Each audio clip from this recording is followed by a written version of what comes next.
কিছুদিন পরে আব্বু বিকালের দিকে ফোন দিয়ে আমাকে বলে যে আমি কালকে চলে আসবো টাকা নিয়ে, এসে সব টাকা দিয়ে তোমাদেরকে নিয়ে যাব। কিন্তু যেদিন আব্বু বলে সেই দিন সন্ধ্যার দিকে ফোন আসে যে আব্বু মারা গেছে। কিন্তু যদি বিষয়টা এমন হয়ে থাকে যে আপনার বাবাও বেঁচে আছে, কেউ মারা যায়নি, কিন্তু তখন বলা হয়েছিল যে আব্বু মারা গেছে। আমার ভাইকে আমি চিনতে পারবো, কারণ আমার ভাইয়ের যে কোনো একটা হাতের দুইটা আঙ্গুল ছিল না। That's a great clue. বাড়ির পাশে একটা নদী ছিল, আর ওই নদীর এই পারে একটা বাজার ছিল, ওই বাজারটার নাম ঘুনি বাজার ছিল। বাজারটার নাম হচ্ছে ঘুনি বাজার। তো আপনাকে রাখতে চাচ্ছিল কেন? এটা আমি ভালো বলতে পারি না। একটা অদ্ভুত গল্প। আসসালামু আলাইকুম প্রিয় দর্শক এবং শ্রোতা, আল্লাহ সর্ব অবস্থায় আমাদের সবার মঙ্গল করুন সেই দোয়া এবং শুভকামনা জানিয়ে শুরু করছি studio of creative arts limited বা সকার সামাজিক যোগাযোগ মাধ্যম এর জন্য নির্মিত অনুষ্ঠান আপন ঠিকানার আরো একটি পর্ব।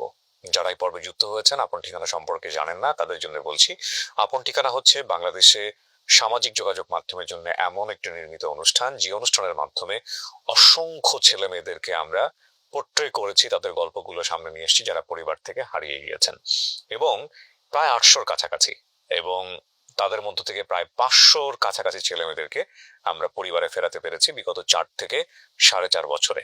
নিঃসন্দেহে বাংলাদেশের ইতিহাসে, সামাজিক যোগাযোগ মাধ্যমের ইতিহাসে এটি একটি অনন্য উদাহরণ। তবে আত্মতৃপ্তির জায়গাটি আমরা বরং বলতে চাই এইভাবে যে আলহামদুলিল্লাহ, কিন্তু কখনোই এটা আমাদের গর্বের জায়গা যেন না হয়। আল্লাহ আমাদেরকে কাজটা করার সুযোগ দিয়েছেন, সেই জন্য আল্লাহর দরবারে লাখ কোটি শুকরিয়া আমরা জানাই, এবং তিনি যেন আমাদের এই কাজটিকে কবুল করেন। নইলে এত চমৎকার, এত সুন্দর একটি কাজ তিনি যদি আমাদের প্রতি খুশি না হন, এর চাইতে বড় ফেইলিওর জীবনের আর কিছু হতে পারে না, তাই না? কথা বাড়াবো না, যে বোনটি আজকে আমার সঙ্গে আছেন তার সম্পর্কে আমরা জানার চেষ্টা করব, তার পরিবার আমরা খুঁজে দেওয়ার চেষ্টা করব। আর আপনি যদি আপনার পরিবারকে খুঁজতে আমাদের অনুষ্ঠানে আসতে চান, দয়া করে আমাদেরকে ফোন করবেন। আমাদের ফোন নাম্বার হচ্ছে 09639887777। আপনার নাম কি? শাহনাজ পারভিন আঁখি। শাহনাজ পারভিন আঁখি। এটা কি বাবা মায়ের দেয়া নাম? জি। ওকে, আপনার বয়স 18 বা বেশি কিছু হতে পারে আপনি বলছেন। আপনার বাবার নাম কি ছিল?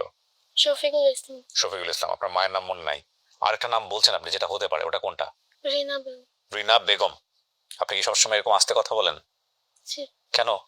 মাদ্রাসায় সব হুজুরা বলে যে আস্তে কথা বলতে হবে। আচ্ছা, মাদ্রাসায় হুজুরা বলেন, এটা নারী। ঠিক আছে, হুজুরা বলেছেন, সেটা একটা ব্যক্তিত্বের ব্যাপার আছে। তো কিন্তু আপনি একটু আমার অনুষ্ঠানের জন্য আরেকটু ভলিউমটা আপ করেন, তাতে আমাদের রেকর্ডটা করতে সুবিধা হবে, ঠিক আছে? ওকে। আপনারা কয় ভাই বোন? 4 ভাই বোন। 4 ভাই বোন। আপনি সবার ছোট ছিলেন না? জি। আপনার বড় ভাইয়ের নাম কি ছিল? আরাফাত হোসেন। আরাফাত হোসেন। সবাই তাকে সবুজ বলে ডাকতো, তাই না? জি। বাকি দুজনের নাম আপনার মনে নেই। আপনার 2 চাচা এবং একজন ফুপু। আমার দাদাকে আপনি দেখিনি, মানে আপনি দেখেন নাই। আর দাদি ছিল, পরে মারা যায়। কিসে পড়েন আপনি? Inter second. মাশাআল্লাহ। গল্পটা আমাকে একটু ছোট করে বলেন তো, কি হয়েছে একদম প্রথম থেকে? যখন অনেকটা ছোট ছিলাম তখন ঢাকায় থাকতাম। জি। শেরেবাংলা মধুমিতা রোডের পাশে আমাদের বাসা ছিল। জি। তারপরে বাবা ওই জায়গায় ব্যবসা করতো। কিসের ব্যবসা করতো? ভাঙাড়ির ব্যবসা। আচ্ছা। কিছুদিনের ভিতরে আব্বুর ব্যবসা অনেক লস যায়।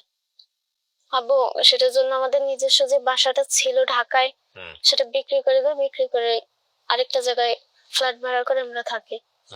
ফ্ল্যাট ভাড়া করে যখন আমরা ওই বাসায় উঠি তখন আবার আব্বুর ব্যবসা লস যায়।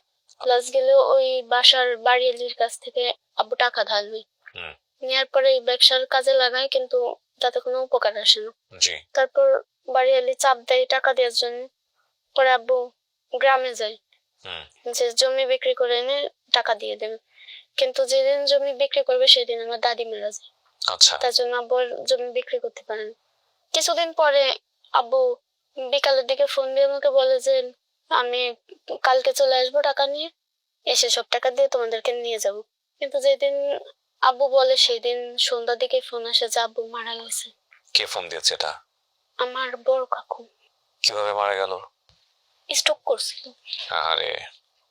তারপরে আম্মু ভাবে যে আমাকে নিয়ে চলে যাবে, কিন্তু বাড়িওয়ালি আর কি যেতে দেয় না, বলে যে যাওয়া যাবে না। অনেক চেষ্টা করার পরেও আম্মু আমাকে নিতে পারে না, কিন্তু আব্বুর জন্য আম্মু চলে যায়। একা একাই? আমার বড় যে ভাইটা ছিল, সবার বড় না, মানে আমার বড় যে ছিল তাকে নিয়ে আর আপুকে নিয়ে চলে যায়। আর আমার বড় ভাই আমার কাছে থেকে যায়।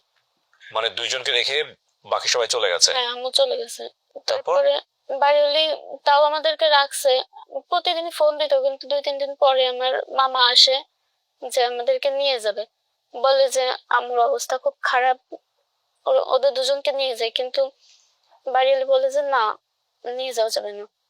মানে তারপরে তার টাকা পরিশোধ না করে সে দিবে না। হ্যাঁ, তারপরে অনেক ঝামেলা হয় ওই জায়গায়। এক পর্যায়ে ভাইয়া চলে যায়, ভাইয়া বলে যে, ভাইয়া যাওয়ার আগে আমাকে বলে যে তুমি এখানে থাকো, আমি টাকা নিয়ে এসে তোমাকে নিয়ে যাব। তার পরের দিনই অথবা আমার ভাইয়া আসছিল, কিন্তু তারা আমার ভাইয়াকে মারধর করে তাড়ায়নি। এগুলো সব আপনার মনে আছে? হ্যাঁ, আমার ওইগুলো সব মনে আছে। টাকাগুলো তারা রেখে দেয়, কিন্তু আমাকে যেতে দেয়নি। মানে টাকা নিয়েছে আপনার ভাইয়ের কাছ থেকে? হ্যাঁ, ভাইয়ের কাছ থেকে টাকা নিচ্ছে। তো আপনাকে রাখতে চাচ্ছিল কেন? এটা আমি ভালো বলতে পারি না। তখন আপনি কোন ক্লাসে পড়েন? তখন আমি পড়াশোনা করিনি। ছোট? হ্যাঁ, আমি অনেকটাই ছোট ছিলাম। ওকে, তারপর? তারপরে ভাইয়া যাওয়ার সময় আমাকে বলে যে তুমি থাকো, আমি গ্রামে যে সবাইকে বলে হয়তো বা তোমার আমি নিয়ে যাওয়ার ব্যবস্থা করতে পারবো, কিন্তু সে সময় আর পাই না। যেদিন ভাইয়া আসছিল ওই দিন রাত্রেই ওই বাড়িওয়ালি নিজেদের বাসা ছেড়ে অন্য কোথাও বাসা ভাড়া নিয়ে চলে যায়। আপনাকে নিয়ে অন্য কোথাও চলে যায়? তারপর? তারপরে আর আমি আমার পরিবারের কাউকে খুঁজে পাইনি। ওই বাড়িওয়ালি কি চেনেন আপনি? বাড়িওয়ালা কোথায় আছে জানেন? ওনারা ওইখানেই থাকে, ওই শেরেবাংলা রোডের থেকে একটু ভিতর দিকে এসে ওই জায়গায় ওনাদের বাসা। আচ্ছা, আপনাকে ওরা লালন পালন করেছে? না, আমি ওইখানে হয়তোবা 2-3 বছরের মতো ছিলাম, তারপরে ওখান থেকে আমি চলে আসি। নিজে নিজে চলে আসছেন? হ্যাঁ, মানে ওইখান থেকে আমি এনাদের কাছে চলে আসি, যারা এখন আমাকে লালন পালন করতেছে। আপনি লেখাপড়া করার সুযোগ পেয়েছেন? জি, কতদূর পর্যন্ত পড়েছেন? আমি এবার ইন্টার সেকেন্ড সেকেন্ড ইয়ারে পড়তে আপনার বিয়ে শাদী হয়েছে? জি, আচ্ছা, বাচ্চা কাচ্চা আছে? ডিভোর্স হয়ে গেছে। ডিভোর্স হয়ে গেছে। বাচ্চা কাচ্চা কোথায়? বাচ্চা কাচ্চা হয়নি। বাচ্চা কাচ্চা হয় নাই। এখন কথা হলো, আপনার ব্যক্তিগত জীবনে কি হয়েছে সেটা তো ইম্পর্টেন্ট না, কিন্তু তার চেয়ে বেশি ইম্পর্টেন্ট হচ্ছে আপনার জীবনটা যেরকম হলো সেটার পেছনে তো এই বাড়িওয়ালির হাত আছে আপনার কথা অনুসারে। আপনি বাড়িওয়ালির এগেইনস্টে কোনো ব্যবস্থা নিতে চান? থানা পুলিশ করতে চান? বাড়িওয়ালির চাইতে বেশি আমার বাবার যে চাচাটা ছিল উনি, কেন? মানে উনি আমার বাবার ব্যবসার ক্ষতিগুলো করছে, আর ওনার জন্য আমি পরিবার হারাই ফেলেছি। কিভাবে উনি আপনার বাবার ব্যবসার ক্ষতি করছে? আমার বাবা ওনাকে সাহায্য করেছে, কিন্তু উনি আমার বাবার সবকিছু মেনে নিজের নামে করে নিয়েছে। আমার বাবার যত যেখানে যা ছিল সবকিছু নিজের নামে করে নিয়েছে। একটা অদ্ভুত গল্প, এটা খুব ভয়ঙ্কর একটা গল্প, কিন্তু এভাবে যে আপনার বাবা যে মারা গেলেন বা মা যে বেঁচে আছেন কি আদৌ নেই। আপনার গ্রামের ঠিকানা কিছু মনে আছে? আপনার বাড়ি কোথায় ছিল? কোনো কিছু মনে নেই, কিন্তু এইটুকু মনে আছে যে আমাদের বাড়ির পাশে একটা নদী ছিল, আর ওই নদীর এই পারে একটা বাজার ছিল, ওই বাজারটার নাম ঘুনি বাজার ছিল। বাজারটার নাম হচ্ছে ঘুনি বাজার। ওর বাড়ির পাশ থেকে, এখানেও বলেছে আমার দাদা বাড়ি থেকে নানা বাড়ির দূরত্ব ছিল 15-20 মিনিটের। আমার দাদা বাড়ির পাশে একটা বাজার ছিল, মনে হয় তার নাম ঘুনি বাজার। বাজারের পাশে একটা নদী ছিল, আর নদীর এই পারে একটা মসজিদ আছে। আর তারপর আমাদের বাড়ি, আমার দাদার বাড়ি বড় দেয়ালের পাঁচিল দিয়ে চারপাশে ঘেরা ছিল। আমাদের অনেক লম্বা একটা ঘর ছিল, আমরা সবাই একসাথে থাকতাম। আমি গ্রামে গিয়ে আমার এক ফুফাতো ভাইয়ের সাথে খেলা করতাম, তার নাম হিমেল। আমার বাবা ছিল সবচেয়ে বড়, আমরা পরিবার সহ ঢাকায় থাকতাম। আমাদের বাসা ছিল টঙ্গী ইস্তেমার মাঠের সামনে একটা গলির ভিতর। আমার ফুপুও ঢাকায় থাকতো, সে টঙ্গীর বউবাজারের রেল স্টেশনের পাশে থাকতো।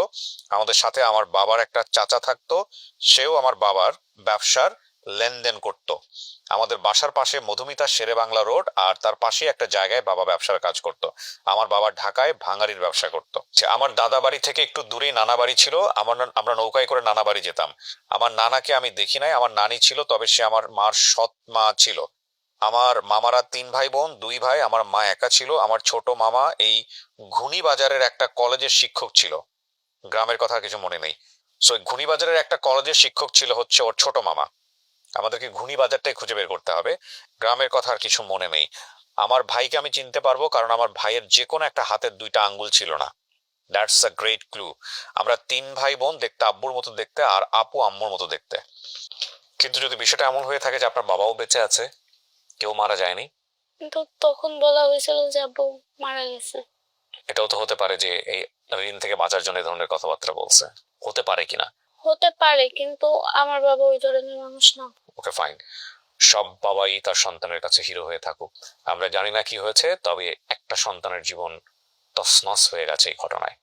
আমরা চেষ্টা করব পারভিন আপনার পরিবার খোঁজার জন্য। তাওয়াক্কাল তো আল্লাহ। আমি বুঝতে পারি আপনার মনের মধ্যে ভয়ঙ্কর কষ্ট আছে, তবে আপনি হতাশ হয়েন না, নিরাশ হয়েন না, ঠিক আছে? এখন কিভাবে চলে আপনার, কি করেন আপনি? এখন আমি পড়াশোনা করতেছি। আপনাকে সাপোর্ট দেয় কে? ইকোনমিক সাপোর্ট কে দেয়? অর্থনৈতিক সাপোর্ট? বর্তমান যারা আমার মা বাবার পরিচয় আছে। বাবা মার পরিচয় দিয়ে কি আপনাকে যারা আলটিমেটলি বড় করেছে পরবর্তীতে তারাই আপনার পরিচয় আছে নাকি অন্য কেউ? বা তারা আছে। তারাই আছে, তারাই আপনাকে সাপোর্ট দেন? হ্যাঁ।